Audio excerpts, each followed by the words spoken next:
So we had a little bit of technical difficulties there. My wireless mic with the last 3 minutes was cut out. So it was told, listen, what you're saying about your story when you were 16 was people want to hear it about it. So I don't write speeches. So first and foremost, and I kind of just speak from the heart. And people that know me, that talk with me, that have seen me at events and speak and seen me in churches and speak know that nothing comes pre-staged. Even this was not pre-staged. It was last minute put together. So I apologize about that. We didn't get our mics charged up all the way and it died out. But, I was talking about when I was 16, things that happened in my life. And what really inspired me to move on, to gain more, to achieve more. And when I was 16, I was walking home from a birthday. It was my birthday and no kid should be out. But of course, I was walking home when I was 16 about midnight.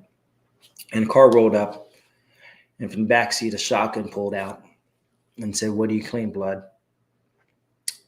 And from that, my whole life flashed in front of my eyes. I didn't really know what to say except nothing. It's my birthday. Luckily, they moved on. And God had his hand on me, but I didn't know that. Had no clue on who God was or what he was.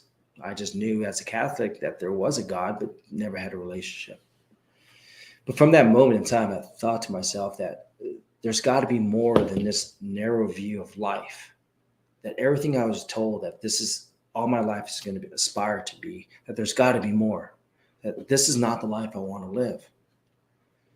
And from that, going to college and working through that, but finally deciding to go into the military, it opened my eyes to a lot of things.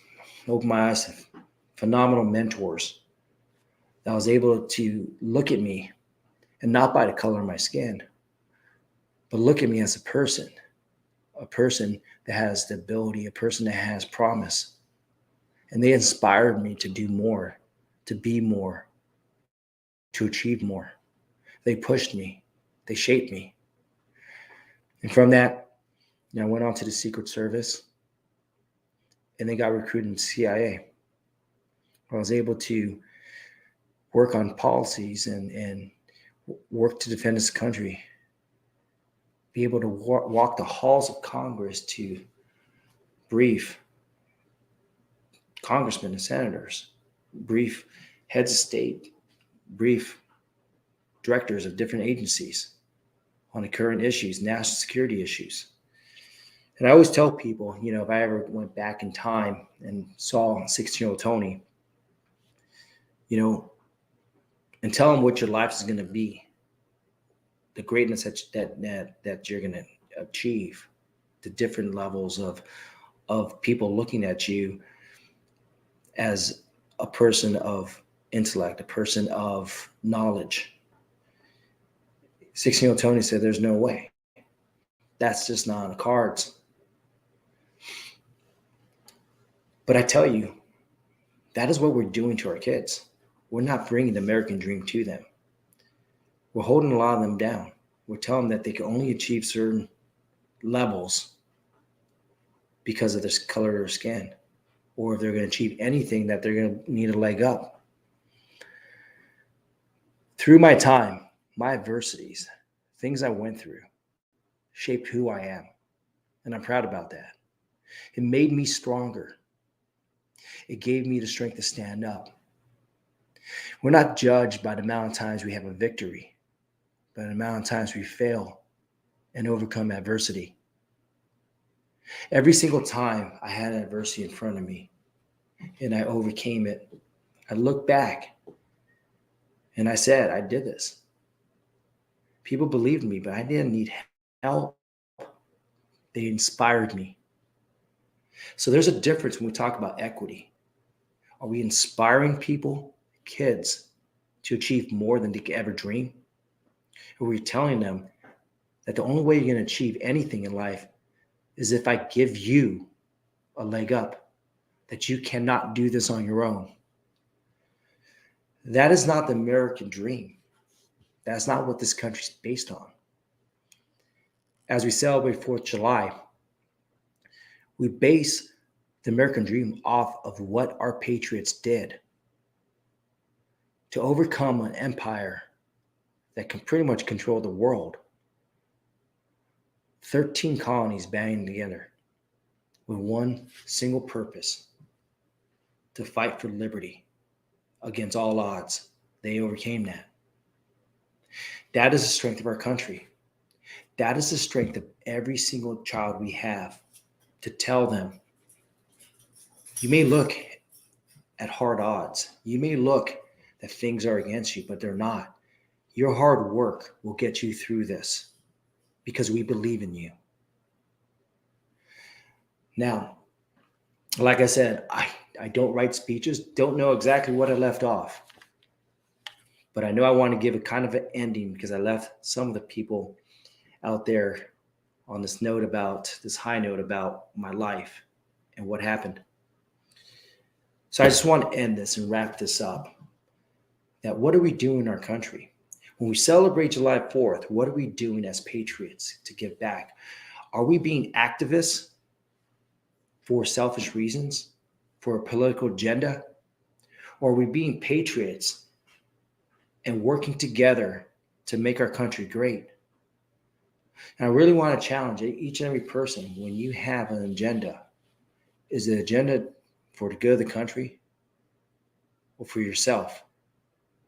I could tell you, as a candidate running, hearing all this stuff that's coming out, most people have a single-minded agenda. They want to push their ideas. They want to push the way they want, what they're thinking, onto others. And that's not what America's about. Now, there's ways to overcome, to bridge the gap between different ideas. There's ways where we could come together and find what binds us together, vice divide us. And there's ways to do compromise. Our country's built on that. We're a republic designed that way, where all ideas come together and come with a common solution, a solution that's better for the country, not a single population, not a single race, not a single gender. Now, I believe in everyone has equal rights under the Constitution. I would defend each and every right. That goes from LGBTQ rights, trans rights, to parent rights, to heterosexual rights, to traditional family rights. I defend each and every one. And I know between both sides, there's things that divide us. And we're refusing, because of rhetoric, to come together. But during this July 4th, I want you to remember those men, 13 colonies. And also remember everyone else outside of the 13 men that came to form the Constitution and Declaration of Independence. I want you to think beyond that. If they sat there, did not compromise on certain things to build this country, we will never have a country. Our country is built on compromise. Our world is built upon that. The greatness of America is because we can come to a compromise and we can level respect between each other. So July 4th, I want you to remember that. This country is built upon compromise.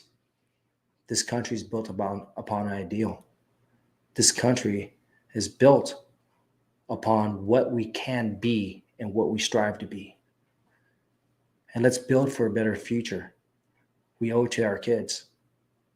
I thank you for your time, and God bless America.